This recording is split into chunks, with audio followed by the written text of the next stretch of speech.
бид нар хариуцлага хүнтэй тооцож чаддаг билүү гэж бодох юм бол юу ч байхгүй. Зөвхөн нэг жоохон шаагилж байгаа тэгэл мартчихна. Улаан цай нүдэн дээрээ доромжлуулаад байгаа ч гэсэн бид нар ингээл дугаа хүлцэнгүй байгаад иддэг.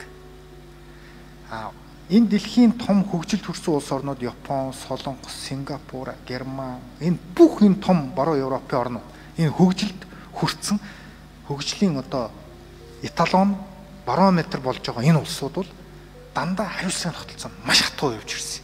Хөгжиж явах цаг үед. Бүр харгас гэж хэлмээр хариуцлагын тогтолцоотой. Хөгжсөн хойно хариуцлагын тогтолцоо бас хатуу.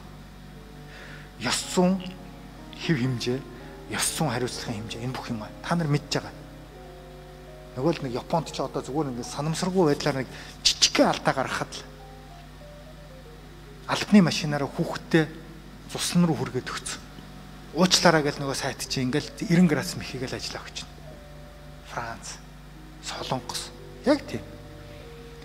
2 сая долларын асуудалд ороод тэр нөшөө нотлогдож амжаагүй байхад би өстой муухай асуудалд орлоо. Энэ бол гутам шиг гэд ерөнхийлөгч байсан хүн дээр нь шалгах гад эхлэхэд нөгөө хүн чинь 2 сая долларын асуудлаар амиа орлоо цонхоор үсэрч байгаа.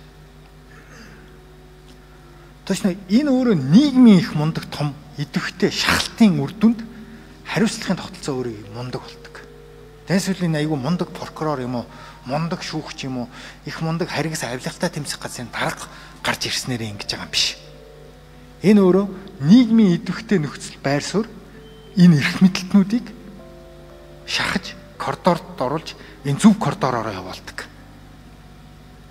Тэгэхгүй нийгэм өөрөө юм тархаа бутрахаа талаар нэг ингээд задарсан байхад бол нөгөө улс төрчд нөгөө эрх мэдэлтнүүд чинь энэ дундуур нь сүлжээ дураараа ингээ явж иж болдог. Яг нөгөө чиг шугамаараа явахгүй. Та зүйрлүүлж хэлэхэд.